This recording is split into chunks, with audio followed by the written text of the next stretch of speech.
Welcome to the Nonfiction Writers, podcasting in a great way. I'm Ryan Aber, joined by Jason Kersey, and today a special guest from the Waco Tribune, John Werner. John, how you doing today? Oh, I'm doing great. Thanks for having me on. Yeah, thanks for joining us. And this is a game Saturday that everybody had penciled in before the season as the marquee game, certainly this week, maybe of the season. It hasn't turned out that way. It's not even the biggest game of the Big 12 this weekend. John, we've talked a lot about what happened to OU along the way to get to this point, but what happened to Baylor that maybe wasn't expected before the season? Well, I think they get off to a really good start, obviously. But at West Virginia, they had 215 yards in penalties, which set a Big 12 record. Their offense was limited to 318 yards, which was their lowest yardage total in 4 years. And they just weren't in sync all day. Bryce Petty had a tough day throwing the ball. Their running game never really got off the ground. So it was a very tough day. West Virginia is a very hard environment to play in, and things just didn't go right. They hung in the game for at least till the fourth quarter, and then West Virginia kind of pulled away. But Baylor rebounded last week, had a good game against Kansas, won 60-14 on homecoming.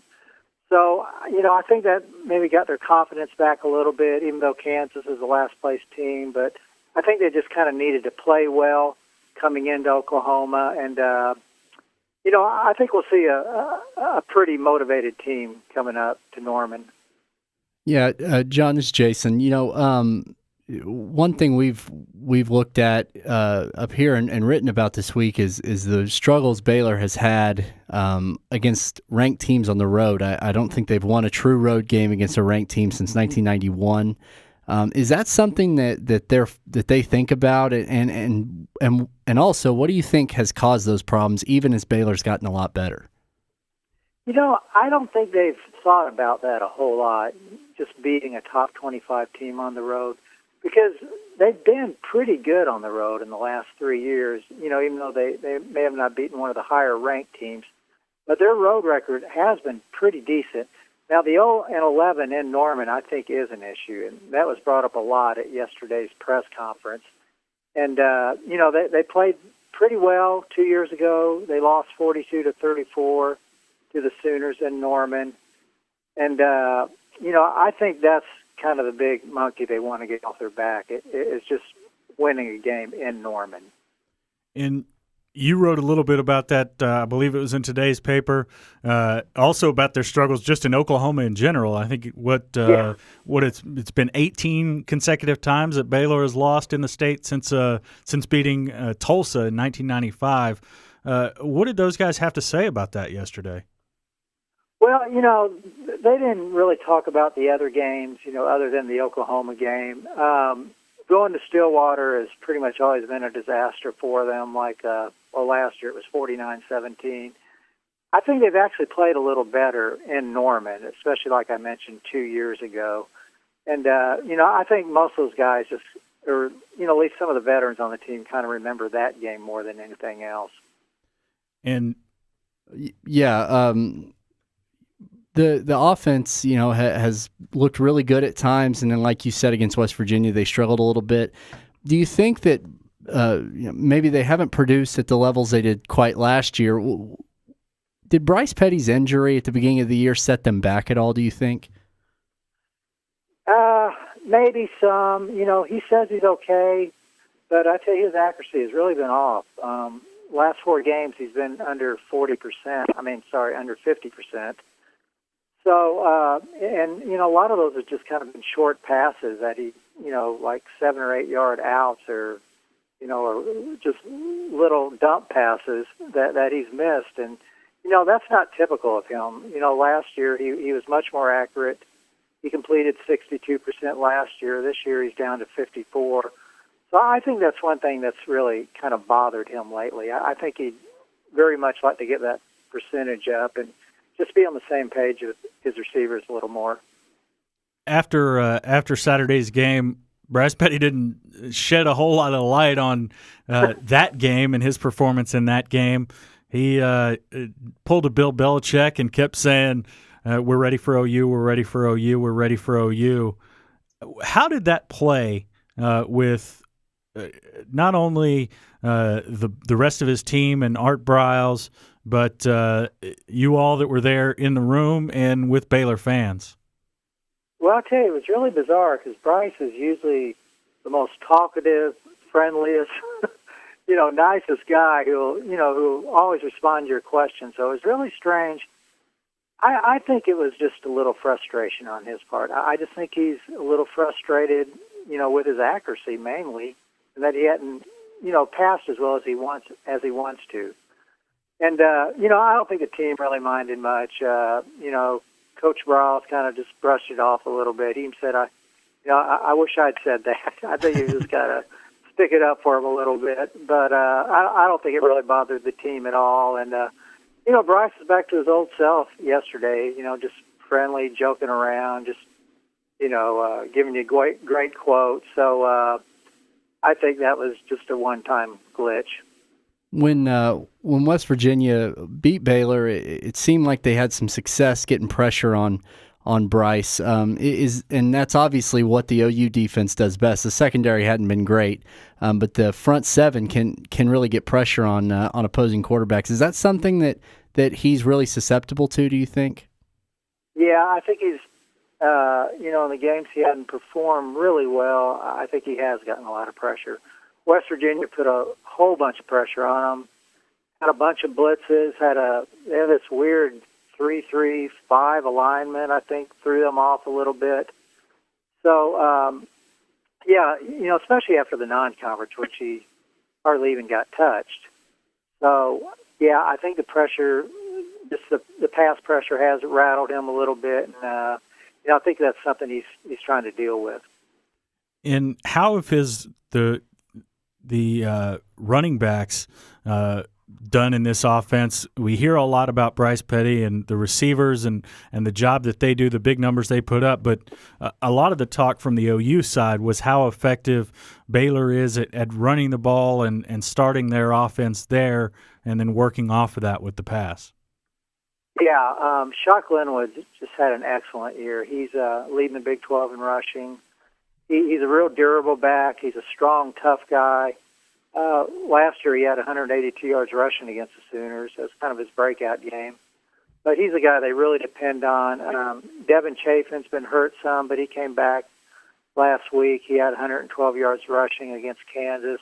Johnny Jefferson is healthy again. So they've got three really good backs. And they've had some injuries in their offensive line, but man, they looked good last week, and I think that was a real confidence builder for them because they've had to retool the offensive line some.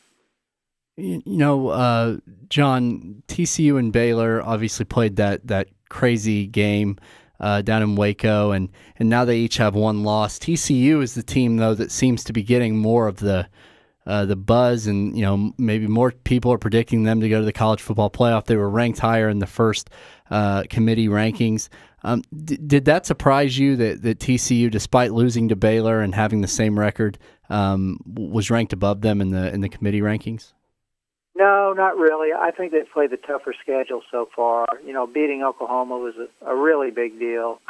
Now, I think, if Baylor wins out, I think they have a shot to move ahead of TCU, especially if Kansas State keeps winning and it comes down to that December 6th game, maybe for the Big 12 title. So, we'll see. But, no, I wasn't really surprised because I think overall TCU has had the tougher schedule. And that sort of leads into my next question, actually, with TCU playing, even though Minnesota may not be a great team, playing a Minnesota Big Ten team out of conference. Obviously, it's understandable that Baylor wouldn't schedule tough out of conference early in the Briles era when they were trying to build things up. But now that they're trying to get into this 4-team discussion, do you get the sense that they're going to start scheduling a tougher non-conference slate? Well, they haven't really leaned that way so far, but I think eventually they will because I think they've taken a lot of heat over that, to be quite frank about it. And I think they probably need at least one good, name non-conference opponent. So, yeah, I think they will eventually. And last thing for me, I'm just curious, just to know about the Baylor winning the Big 12 championship. Growing up around here in Big 12 country and spending my whole life here, Baylor was always the team that finished sixth in the South Division. It was just sort of a given that they were going to be sixth in the South Division. But winning the Big 12 title last year, what did that do? Not only for the program, but I mean, what was the atmosphere around Waco like in the aftermath of that? Oh, it was unbelievable. I mean, like you said, especially if you think back to just a few years ago, they were always the cellar dwellers in the Big 12. But, Coach Browse has done an amazing job here. And, he doesn't always get all, like, the most highest ranked recruits. But, man, once they get here, the guys he gets, he knows what to do with them. And, he just kind of puts them in spots where they can really do well. And they've done a great job, especially getting quarterbacks and receivers. And lately they've been getting better defensive players, which I think has shown up on the field. So, just did a lot for the community, and it couldn't have come at a better time. And going back to Saturday's game and Baylor at Oklahoma, which is going to be at 11 a.m. on Saturday, another 11 a.m. game for OU. It seems to be half the season now. But how do you see this game playing out? I think it's going to be tough for Baylor to win up there. I'm probably going to pick the Sooners. It's hard to win up there. I believe what Stoops' record at home is something like 87-5, and I just think Oklahoma's going to really be up for it. That's a game. Well, both teams need to win it to stay in the Big 12 race, but I think I probably just like the Sooners at home.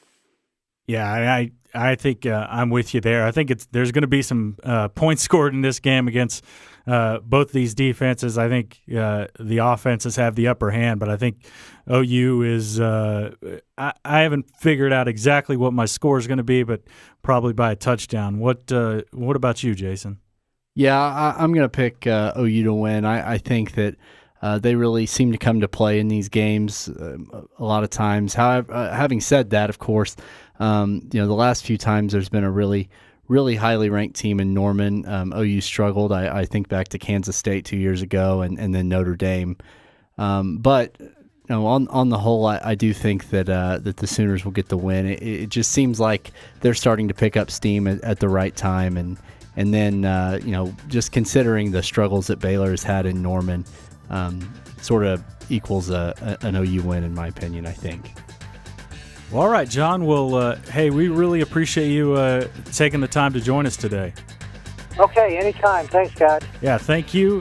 You can check his workout every day at wacotrib.com and follow him on Twitter at johnwernertrib.com. We're out of time for today, but thanks to Jason Kersey, I'm Ryan Aber. You can read our stuff every day at newsok.com and every morning in the Oklahoman for the best OU coverage anywhere.